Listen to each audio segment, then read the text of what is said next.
एक गांव में सुनील नाम का एक लड़का रहता था, अपनी पत्नी, माँ और बच्चे के साथ। सुनील का परिवार थोड़ा बड़ा था, इसलिए घर का चलना मुश्किल हो रहा था। सुनील गांव में खेती किया करता था, लेकिन मौसम की मार की वजह से फसल हमेशा बर्बाद हो जाते थे। जो थोड़े बहुत पैसे मिलते थे, उससे सुनील का घर का खर्चा चलता था। लेकिन अभी इतना बड़ा परिवार रहने की वजह से कोई ना कोई भूखा रहता था।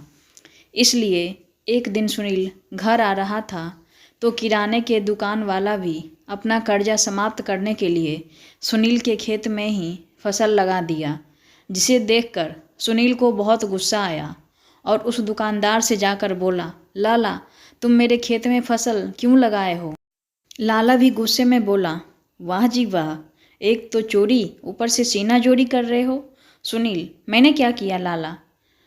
फिर लाला बोलता, अगर तुम मेरे उधारी पैसे नहीं दोगे तो मैं ये खेत मैं रख लूँगा, और कब से मैं तुमसे पैसे मांग रहा हूँ, लेकिन तुम सुन ही नहीं रहे हो।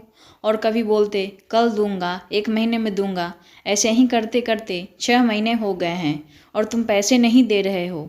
सुनील बोलता है लाला से, गुस्सा मत हो, मैं तुम्हारे पैसे कल ही देता हूँ।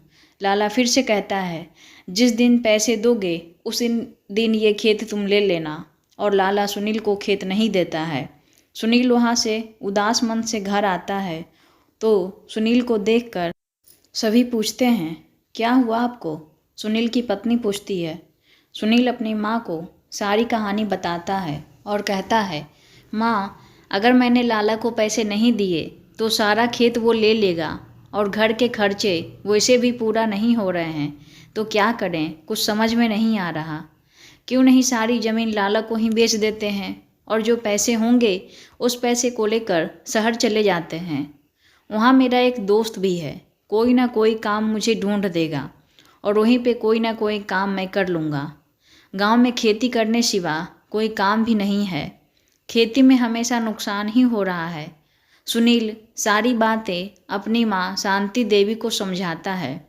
सुनील फिर से बोलता, माँ, अगर तुम बोलोगी तभी मैं ज़मीन बेचूंगा, नहीं तो छोड़ दूंगा। शांति देवी भी घर का हाल देखकर रही थी, इसलिए शांति देवी बोल देती ज़मीन बेचने के लिए। सुनील अपना ज़मीन उसी लाला को बेच देता है और कर्जा भी चुका देता है, और जो पैसे बचते हैं उसे लेकर अपने परिवार के साथ शहर आ जाता है। सुनील अपने दोस्तों के पास जाता है और पूरे परिवार के साथ 2 दिनों तक सुनील अपने दोस्तों के साथ ही रहता है। 2 दिनों के बाद सुनील के दोस्त सभी के रहने के लिए एक कमरा खोज देते हैं, क्योंकि सुनील के पास उतने पैसे नहीं थे कि वे बड़े घर का किराया दे सके। सुनील एक कमरा में ही जाकर सारे परिवार के साथ शिफ्ट हो जाता और अपना एक दुकान में काम ढूंढ लेता है, जिसमें सुनील का दोस्त भी काम करता था।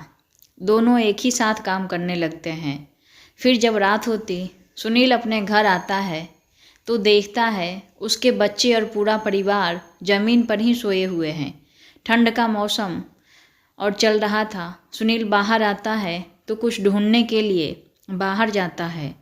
उसे एक फटा हुआ चादर मिल जाता है। उसी चादर को सभी को ओढ़ा देता है, खुद ऐसे ही सो जाता है। सुबह होती है, सुनील दुकान पर चला जाता अपने काम के लिए। इधर खाना भी बनाना था, घर में कुछ थे नहीं, तो सुनील की पत्नी रेशमी और शांति देवी दोनों सास बहू बाजार आते हैं सब्जी लेने के लिए। सब्जी वाले के ठेले के पास शांति देवी और रेशमी आती है। जब दोनों आती है तो सब्जी वाले से आलू, प्याज, बैगन ये सारी सब्जियां ले लेती है, और सब्जी वाले के पास गोभी और गाजर भी होते हैं। तो रेशमी अपनी सास शांति देवी से बोलती है, माँ जी, जब से गांव से आई हूँ तब से मैंने आपके हाथ का बना गोभी और गाजर का अचार नहीं खाई हूँ, तो यहाँ मिल भी रहा है, ले लीजिए गोभी और गाजर और अचार बना लीजिएगा, सभी मिलकर खाएंगे। दोनों मिलकर गोभी और गाजर खरीद लेते हैं। तो वहीं सब्जी वाले के पास एक औरत भी थी, सब्जी ले रही थी। वो औरत भी शांति देवी से पूछती है, माँ जी, आप मेरे लिए भी गोभी और गाजर का अचार बनाओगी क्या? मैं भी माँ जी, मुझे बनाने के लिए नहीं आता है। मैं आपको सारी चीज़ें खरीद कर देती हूँ, इसलिए मैं आपसे बोल रही हूँ, अचार बनाने का पैसा भी ले लीजिएगा। माँ जी, मना मत कीजिएगा, क्योंकि आपकी मेहनत लगेगी। उस औरत को इस तरह बोलते हुए शांति देवी अचार बनाने के लिए उसके लिए भी तैयार हो जाती है और अपने लिए भी। दोनों सारी चीज़ें खरीद कर घर आते हैं और अचार बनाने की तैयारी में जुट जाते हैं। सुबह होती है, अचार बनकर तैयार था। वो औरत और उसकी भाभी दोनों अचार लेने के लिए आते हैं। तो औरत बोलती है, माँ जी, ये मेरी भाभी है, इन्हें भी अचार चाहिए, अगर है तो दे दीजिए। तो शांति देवी बोलती है, बेटा, मैं अपने लिए अचार बनाई थी, वही है, तुम ले लो जाओ, मैं बाद में अपने लिए बना लूँगी। वो औरत और उसकी भाभी शांति देवी को अचार का दाम देती है, लेकिन शांति देवी पैसे लेने से मना करती। लेकिन जब दोनों बोलते हैं तो पैसे ले लेती है। दोनों चली जाती हैं। ऐसे ही करते करते शांति देवी का अचार उस इलाके में मशहूर हो गया और सभी उनसे अचार खरीदने के लिए आने लगे। शांति देवी और रश्मि दोनों मिलकर अब अचार बनाने लगे। रेशमी बोलती है शांति देवी से, कभी सपने में भी नहीं सोचा था माँ जी, आपकी अचार बनाने की कला से पैसे भी मिलेंगे। और दोनों खुश होती है पैसे देखकर। सुनील जब घर आता है शाम को तो अपनी माँ से कहता है, माँ, पहले हम सब आपके हाथ का बना हुआ अचार खाते थे, अब तो आपका अचार का गुणगान सभी जगह हो रहा है। शांति देवी के पैसे से अब थोड़ी थोड़ी घर की हालत भी अच्छे होने लगे। एक दिन शांति देवी अपने बेटे सुनील से बोलती है, बेटा, ये लो पैसे, जाकर कंबल और बिछावन खरीद लो।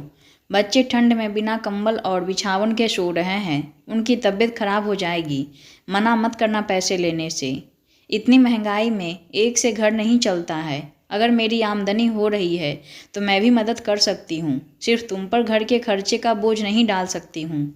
सुनील मना नहीं करता और अपनी माँ से पैसे ले लेता है और बाजार जाकर कंबल और बिछावन खरीद कर ले आता है। अब सुनील के घर के स्थिति ठीक हो गई थी और सभी लोग अब खुशी खुशी शहर में साथ रहने लगे थे। इधर शांति देवी का अचार की बिक्री अच्छी होने लगी।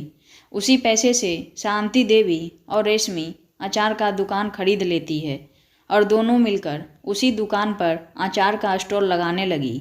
दोस्तों, आज की कहानी अगर अच्छी लगी हो तो कमेंट बॉक्स में ज़रूर बताना और लाइक ज़रूर कर देना मेरे वीडियो को। चैनल को ज़रूर सब्सक्राइब कर दीजिएगा। मैं अच्छी अच्छी कहानियाँ और भी आपके पास लाई करूँगी। धन्यवाद।